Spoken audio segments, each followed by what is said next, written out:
picked a certain book to read, and it got me thinking about the goofy guy as the eldest master, sort of like eldest scrolls, and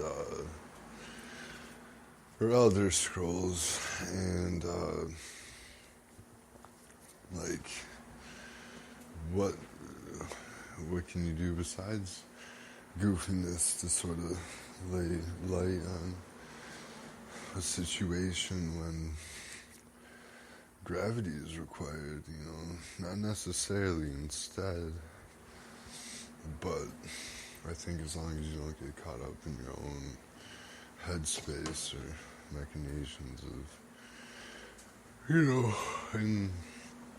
in the East, I'd say the world is not about me, as well as in the West, some places. And I think the more you don't resist and move all those blocks out of your system, even if there's just one block left that is your system or whatever, your process that you run, or many processes that you like, I think there's a lot to gain from being awake and aware, and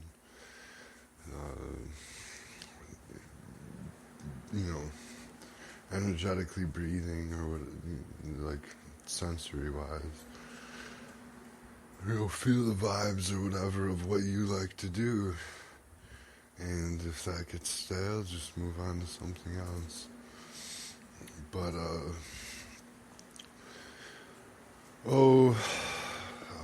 what else? I'm just totally blank here. Didn't pre-note my entrance. I guess, the book I was reading involves the sort of world of, like, the light and the shadow, and the shadow being just as important as the light.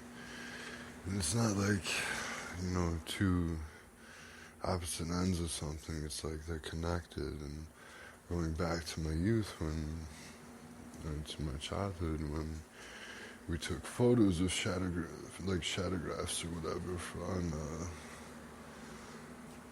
on walls, just frozen there, like, by the machine,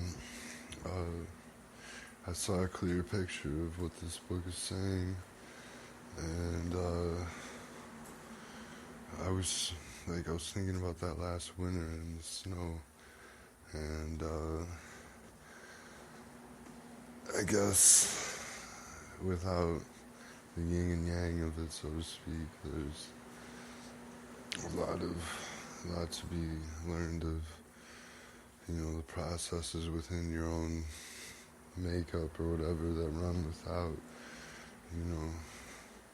being you, but are, a reflection or an abjection of what you choose to be and express yourself as. And I don't think it's necessarily all that unholistic that, you need destroy your own shadow necessarily, in my context of this time in my life, where, you can compare it to,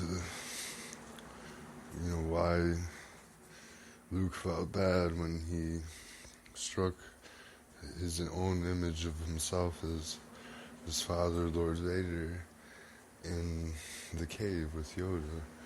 But then all of a sudden it was a dream, and the book also gets into transcendentalism of the accident, and how when an accident occurs, there's also a lot of mysterious things that happen that are really good.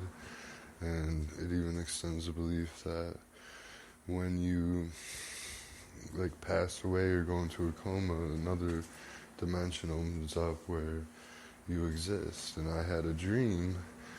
I wrote this in my private dream blog, where my mom had lived like an entire lifetime of, I don't know, mini eternity or whatever, like, 400 million years or whatever, but kind of normal pace and context, how to make that so good in context, but with everything like oracleized in front of us, like on the cosmic sands and walks of life and grasses and streets of life, and before we lived out our normal lives, we had that experience shared together where we had that, more cosmic experience lived out